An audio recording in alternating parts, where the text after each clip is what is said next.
Okay, so gate characteristics. So in our thyristor, what we have discussed, that cathode, anode, and gate is present, and with the gate pulse, the conduction accelerates and the blocking state minimizes. So these are the basic advantages of using gate current or gate pulse. As we have mentioned already, that we use gate signal as pulse, because within very short time, mm, uh, with very minimum amount of charge, the conduction happens and it accelerates the conduction from anode to cathode.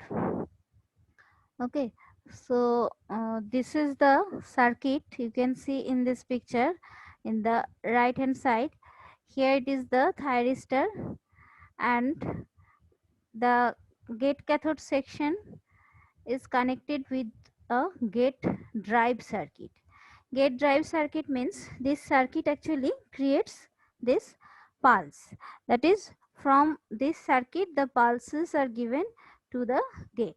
Okay, so you can see that the thyristor is connected with a load and a source.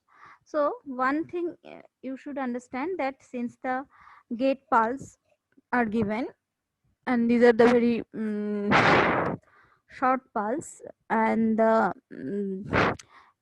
gate drive circuit is actually low power circuit, and the thyristor side, that is thyristor load and its source, this is actually the high power circuit.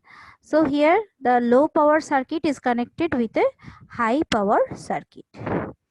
Now in this circuit you can see gate drive circuit, that is the source voltage es is given and one rs is connected in series with that. So the gate current that is given will be equal to es by rs. So this is the maximum. In this curve you can see that the if I put the gate voltage versus gate current for this gate drive circuit, then we will get this kinds of curve. So this is the G max, Vg max, that is voltage, maximum voltage and maximum current is at that point. Okay, so this is the point where we can get the maximum value of voltage and current. So we have already discussed that if I operate our device at that point, then it may have some possibilities or probabilities of damaging the device. Okay, so for that we will generally use the operating region between uh, that is before this high or extreme point.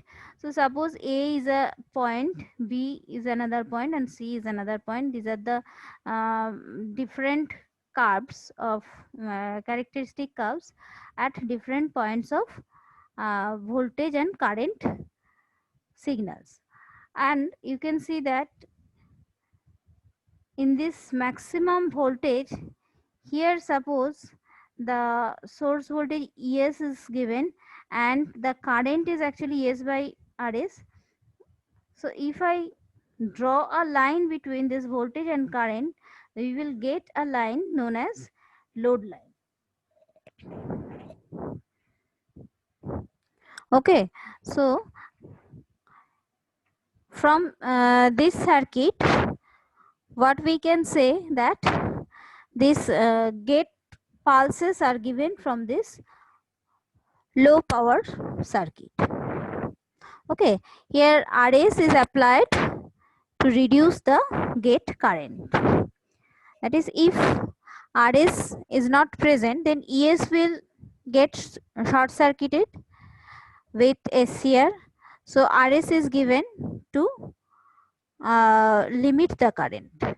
Okay, actually gate cathode will offer very low resistance as p junction is heavily doped. So if RS would not be there, high current may flow and destroy the gate cathode junction.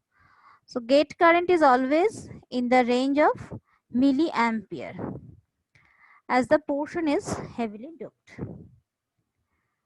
Gate current is given as a pulse or gate pulse. Gate pulse is given. So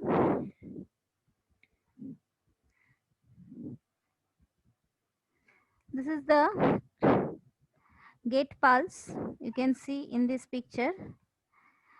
So this is the IG. IG is the gate current versus this is the time axis. Time axis versus gate current if I draw, then this one is the pulse. That is up to TP time the signals are given. Okay. If the signal continues, then what will happen? That is the gate cathode junction will break. Okay. And huge current will flow to destroy the device. So pulses are given. Okay, so this is the pulse. Up to this the gate current is applied. So what will be the average current or average power of this gate drive circuit? Then the average power will be 1 by T if T is the total time period, that is TP plus TP, that is on plus off time is T. So 1 by T integration 0 to TP, because up to that portion the gate current is available, into IG gate current into VG gate voltage, that into dt we will get IG VG into TP by T. Now TP by T is the on by total time, so it is, this is known as duty ratio.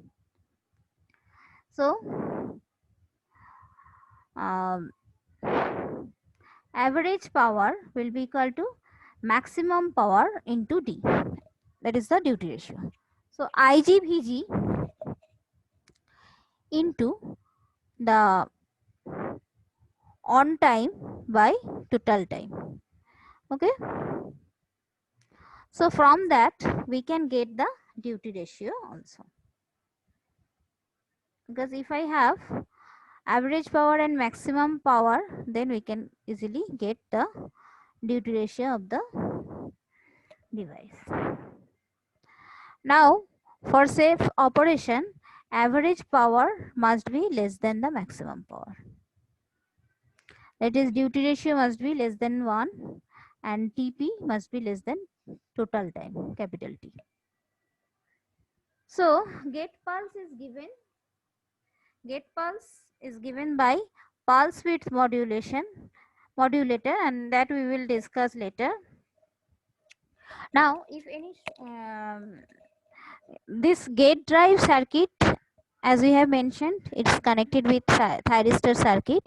One is low power circuit, another one is high power circuit.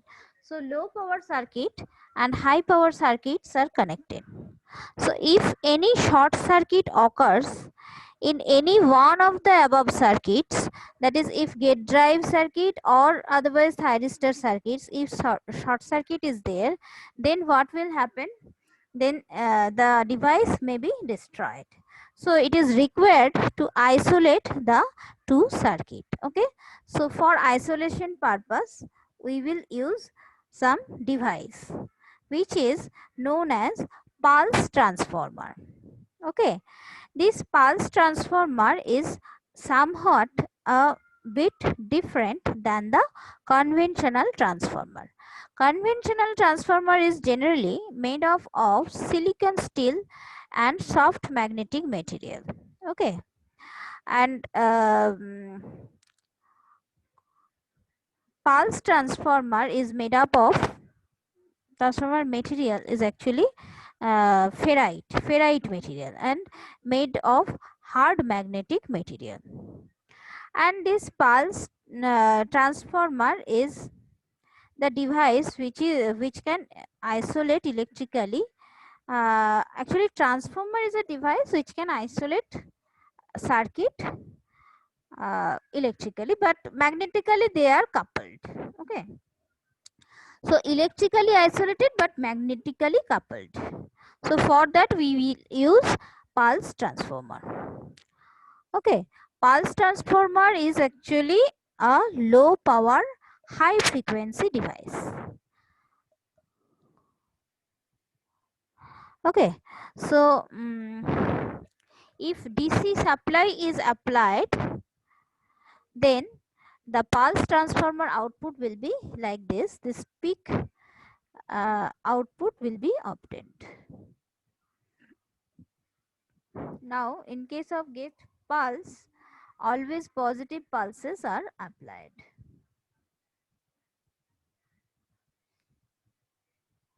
So here you can see the circuit. Here the input is applied as the square wave and the pulse transformer is given 1:1 ratio, that is the turns ratio is 1:1 equal, and so here pulse transformer the output is like that.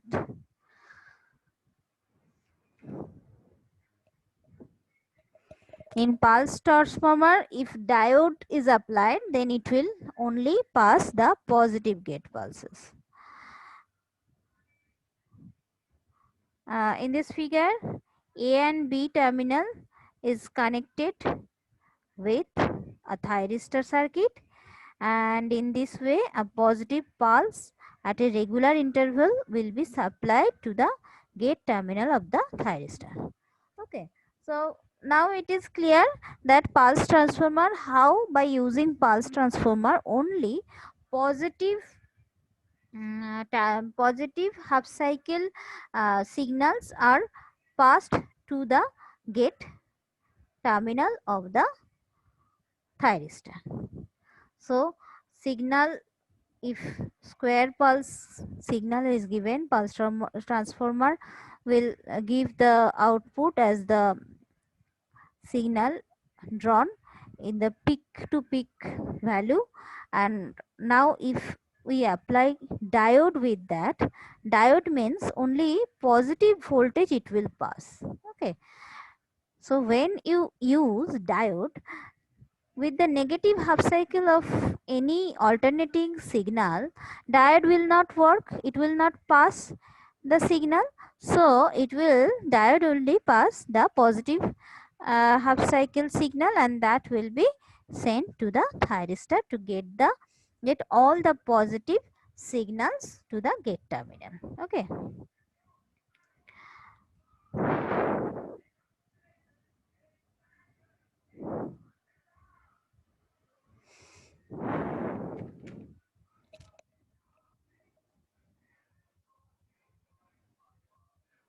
Next, we will discuss about the gate turn of thyristor. GTO. This is a GTO, gate turn off thyristor. So what we have discussed that when we apply the gate pulse to the gate cathode section, then the conduction happens. So when negative gate current is applied between gate to cathode section, the thyristor is not able to turn off the thyristor. Okay, so turn on means what? Turn on means inserting charged particles into the gate cathode section. So turn off means removal of that charge from gate cathode section. If some of the positive charge is present, by inserting some amount of negative charge, that positive charge can be neutralized. So gate cathode section is a narrow section. Here it is partially neutralized by some portions are there still having some positive charges. So SCR is in conduction. Okay. So when negative gate current is applied between gate to cathode section for SCR, it will not turn off due to gate cathode section is partially neutralized. So what is that there is still some positive charges, so HCr is in conduction and anode current is flowing. So here with application of negative gate current, partially current flow will happen and HCr will not turn off. So it is seen that positive gate current HCr can be turned on, but negative gate current mm, cannot turn it off. So here it is having some power loss. So what you have to do, you can see in this picture that in between the cathode and gate, this is the cathode portion, these are the cathode portion and this is the gate portion. So in between the gate cathode portion there are some leakage portions. So here what will happen, here cathode and gate part will be chopped. Okay, so we will chop the cathode and gate part this way. This way the cathode gate sections are chopped. Okay, so from left to right, after application of negative gate voltage, all gate cathode sections are completely neutralized and it looks like a SCRs parallelly connected. It is called GTO or gate turn off thyristor. This chopping of gate cathode section into multiple gate cathode section is called modularization. Okay, so when it is connected, when it is constructed like this way, what will happen? This will restrict the flow of anode current and it will switch off the device.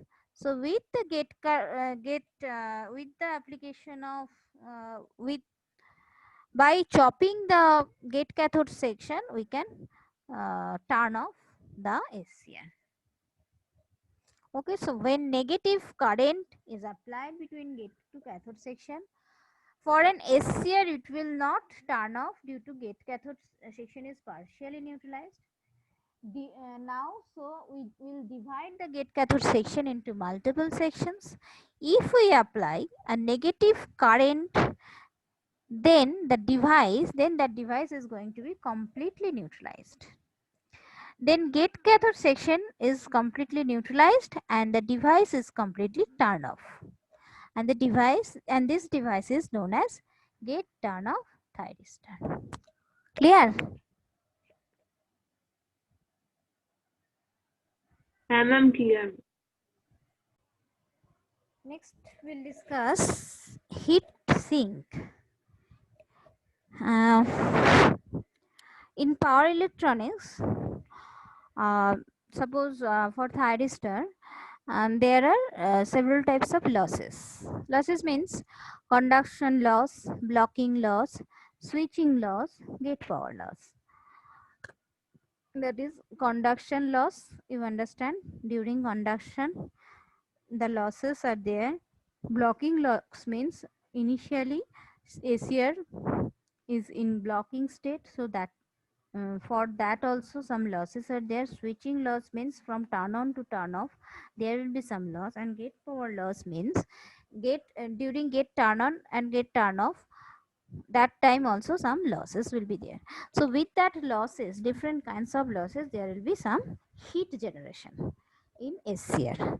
So that we will discuss how to calculate that loss. Okay, so in this picture you can see that the in this picture you can see that this is an SCR. SCR is kept on to the casing. This is the casing. Okay, over this casing this SCR is kept, and with that, with the junction, it is connected with sink. Sink is a thing through which the heat Due to this loss, there will be heat generation, and through junction that heat will be transferred to sink, and through sink it will come to atmosphere. Okay, that is surrounding temperature. So actually the temperature will be circulated to the air or atmosphere. So this sink will send generated temperature to atmosphere. Now the junction is joining point of case and sink. Okay. So these are done for protecting SCR. The produced heat from SCR comes to junction first.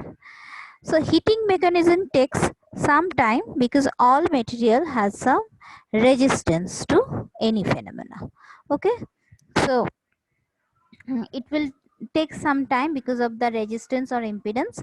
So we are taking this circuit. You can see this circuit here. It is a junction. So you can see this is junction and this is atmosphere. So from SCR, the junction, from junction to casing and casing to sink, it is coming, and then sink to atmosphere. So these are actually these are the impedances between these different junctions. That is the case between junction and casing, casing and sink and atmosphere. So between junction to casing, one temperature is there. That is known as thermal impedance, denoted by theta Jc. After entering into casing, it needs to transfer to sink. So between casing and sink, there will be thermal impedance theta Cs. Okay. So at different junction, there will be different temperature. So those temperatures are suppose Tj junction temperature, Ts sink temperature, and Tc casing temperature and atmosphere temperature. These are all equal thermal impedances. Thermal impedances are theta Jc, theta Cs, theta Sa. So these are thermal impedance, and it is the power loss in terms of heat. So its unit is degree centigrade per watt. The thermal impedance create power loss in terms of degree centigrade per watt. So the average power we can get from the value that junction temperature Tj minus casing temperature. This is the average power loss between junction and casing divided by theta Jc. Similarly, between junction and sink, it will be uh, Tj minus Ts divided by theta Jc plus theta Cs. And the overall loss will be Po equal to Tj minus Ta by theta Jc plus, that is the resistance or impedances between the junctions are given. Okay. So this is one of the example. For a thyristor, maximum junction temperature is 125 degrees Celsius. The thermal resistances for junction and case combination is theta Jc equal to 0.16 degree centigrade per watt and case and sink combination is theta Cs equal to 0.08 degrees Celsius per watt. The heat sink temperature of 70 degrees Celsius, and then the calculate the percentage change in device rating if sink temperature reduced to 60 degree. Okay. So here Tj is 125 degree, the junction temperature given. So what it is said that the heat sink temperature of 70 degrees Celsius, then the calculate the percentage change in device rating if the sink temperature reduced to 60 degrees. So initially it was 70 degree, after some time it becomes 60 degree. So what will be the percentage change of device rating? So here theta JC and theta CS are given, and change in device rating means I square R is the loss. So I square is proportional to P power.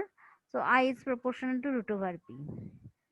Initial power P1 and final power P2. So P1 we can get 125. 125 is the junction temperature minus sink temperature is 70 degree. So P1 will be 125 minus 70 divided by 0.16 plus 0.08. So this is P1. And P2 is this 125 minus 60 by 0.16 plus 0.08. So percentage change is root over P2 minus root over P1 by P1, root P1, equal to 8.8%.